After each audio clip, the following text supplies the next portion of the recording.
En el vídeo de hoy vas a conocer los diferentes tipos de combustibles existentes para un vehículo.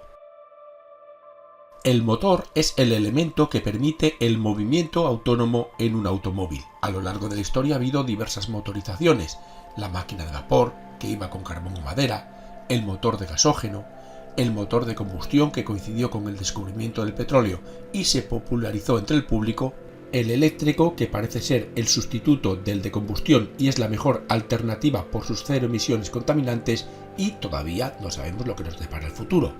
¿Y por qué hay que cambiar? Pues porque uno de los principales símbolos del siglo XX se enfrenta a diversos problemas en la actualidad. Por ejemplo, el agotamiento del petróleo, las emisiones contaminantes ambientales y acústicas y el cambio climático, los atascos en las ciudades. A finales del siglo XXI se prevé que la mitad de la población viva en grandes ciudades, y la falta de seguridad en las carreteras, generando gran número de heridos y muertos en accidentes. Estamos, por tanto, en un periodo de transición del motor de combustión a otros como el de hidrógeno, eléctrico, híbrido, gas, bifuel, etc. ¿Y nosotros qué podemos hacer actualmente para reducir la contaminación? Pues realizar acciones como usar correctamente el vehículo, usando el transporte público, planificando nuestra ruta, usando adecuadamente el aire acondicionado y viajando con las ventanillas cerradas. En el mantenimiento del vehículo, revisando los consumos, mirando la presión de las ruedas, cambiando los filtros, bujías y aceite con periodicidad y reglar correctamente el motor, conduciendo adecuadamente, evitando acelerones y frenazos y usando una velocidad constante. Y si vamos a comprar un vehículo nuevo, pues mirar si es adecuado a nuestras necesidades, revisar su consumo y mantenimiento y estudiar otras opciones que no sean las puramente de combustibles fósiles. Y veamos ahora los diferentes tipos de motores existentes según la energía que utilizan. Los de combustión interna usan aire más carburante, ya sea gasoil o gasolina. En su interior se produce una combustión y unos gases a alta presión y temperatura que producen el movimiento del motor. En una combustión ideal se produciría anhídrido carbónico y agua, pero en el interior se encuentra nitrógeno, procedente del aire, en su mayor parte sin ninguna transformación en el motor y otras emisiones contaminantes.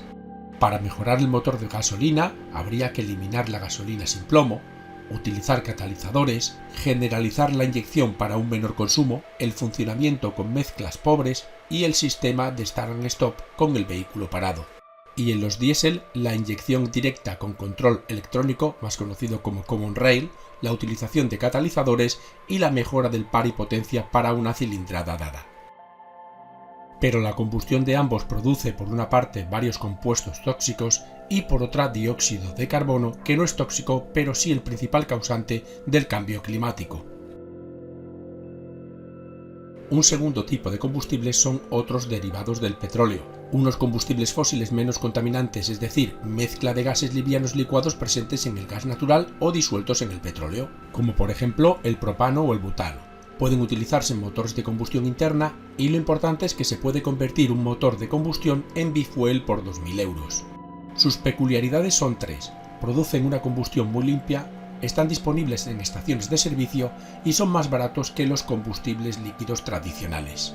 Los más comunes son combustibles P-series relativamente nuevos, una especie de mezcla de diferentes gases, gas licuado del petróleo o GLP, unos gases como el propano y butano que combinan dos depósitos, el de gasolina y GLP. Recordemos que el litro de GLP cuesta la mitad que el de gasolina, pudiendo usarse en motores de combustión interna. El problema radica en que hay una escasa red de repostaje fuera de las grandes ciudades. Se puede instalar sobre un coche de gasolina convencional por especialistas autorizados y además recibe la calificación de Eco. Y el gas natural comprimido o GNC, una propuesta muy similar al GLP, formado por mezcla de gases naturales. Partiendo de un motor de gasolina se le monta un segundo depósito para este combustible, de modo que funcione primero con el GNC y pase a la gasolina cuando éste se agota. Es muy económico, incluso más que el GLP, y con mayor capacidad energética, además de tener una combustión muy limpia. Tiene calificación Eco, pero también la red de repostaje es muy escasa y en España se utiliza principalmente en flotas de autobuses. La peculiaridad de los biocarburantes es que son renovables y limpios. Los más comunes son el bioetanol, obtenido por la fermentación de la materia orgánica, y la biomasa rica en hidratos de carbono como cereales, orujo, cultivo de azúcar, etc., pudiendo ser mezclado con la gasolina. El biodiesel, que se obtiene a partir de líquidos naturales como aceites vegetales o grasas animales. Recordemos que los lípidos son moléculas orgánicas constituidas por carbono e hidrógeno, pudiendo usarse puro o mezclado con cualquier combustible fósil. Y el biogás, que se produce por la descomposición de la materia orgánica. Mención especial merecen los eléctricos, ya que son la mejor alternativa para sustituir a los de combustión, al sustituirse el motor de combustión por uno eléctrico y el tanque de carburante por una batería eléctrica de gran capacidad. Sus ventajas son una gran adaptación a la circulación urbana, no contaminan ambientalmente, se suprime la caja de cambios de velocidades, tampoco contaminan acústicamente y tienen un menor mantenimiento que el de combustión interna. Pero sus desventajas son que tienen una autonomía y prestaciones limitadas, las baterías necesitan un largo tiempo de carga, para fabricar la electricidad sí que se contamina al venir esta de centrales nucleares o térmicas, el reciclaje de las baterías es difícil y el costo actualmente es muy elevado. En la actualidad hay 4 tipos: los híbridos suaves, los híbridos enchufables y los eléctricos. Los primeros son el primer paso en la electrificación de un motor de combustión, al tener un pequeño motor eléctrico alimentado por una batería auxiliar de escasa capacidad. También se les llama microhíbridos o mild hybrids. Los segundos combinan un motor de combustión con otro eléctrico alimentado por unas baterías que se recargan con la energía cinética del automóvil. Presentan un menor consumo y emisiones en ciudad, pero en carretera pierden buena parte de sus ventajas al pesar más y tener una mayor complejidad mecánica. Los híbridos enchufables son el tercer paso en la electrificación. Los principios técnicos son idénticos a los híbridos tradicionales, pero con el añadido de que las baterías, además de la energía cinética, se puede recargar con la conexión a la red. Y al igual que los anteriores, en carretera pierden buena parte de sus ventajas al pesar más y tener una mayor complejidad mecánica. Y en la cima de la eficiencia tenemos los eléctricos puros y duros, que usan baterías como única fuente de energía. Son ideales para la ciudad, pero actualmente presentan 3 grandes problemas: tienen poca autonomía, los precios son muy elevados y la red de recarga es todavía muy escasa.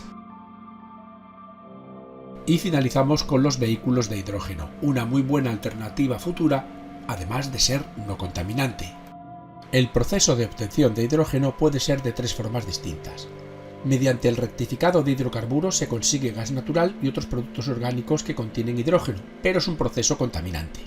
La electrólisis es el más desarrollado y consiste en descomponer el agua en hidrógeno y oxígeno mediante la aplicación de una corriente eléctrica.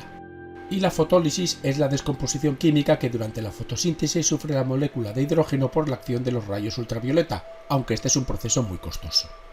La pila de combustible es la opción preferida para almacenar el hidrógeno por su mayor rendimiento, simplicidad, funcionamiento silencioso, etc. Lo que hace es poner en contacto el hidrógeno con el oxígeno a través de un catalizador produciendo electricidad, y a su vez esta electricidad es usada por un motor eléctrico y almacenada en una batería. Sus ventajas son las siguientes. Se trata de un elemento muy abundante en la naturaleza combinado con oxígeno. No contamina, ya que solo produce vapor de agua, tampoco contamina acústicamente y tiene un elevado poder calorífico por kilogramo. Por el contrario, es muy difícil de obtener, ya que no existe en la naturaleza en un estado libre, al ser de carácter explosivo es muy difícil de almacenar y tiene un elevado coste de obtención. Y para finalizar diremos que sea cual sea la opción que tomes, ten presente que tarde o temprano, una o 2 de ellas como mucho, van a ser las predominantes y el resto quedarán obsoletas. Así que antes de comprar, piénsatelo bien. Y esto ha sido todo. Muchas gracias por escucharme y espero que te haya servido de ayuda. Para más información entra en youcan.com.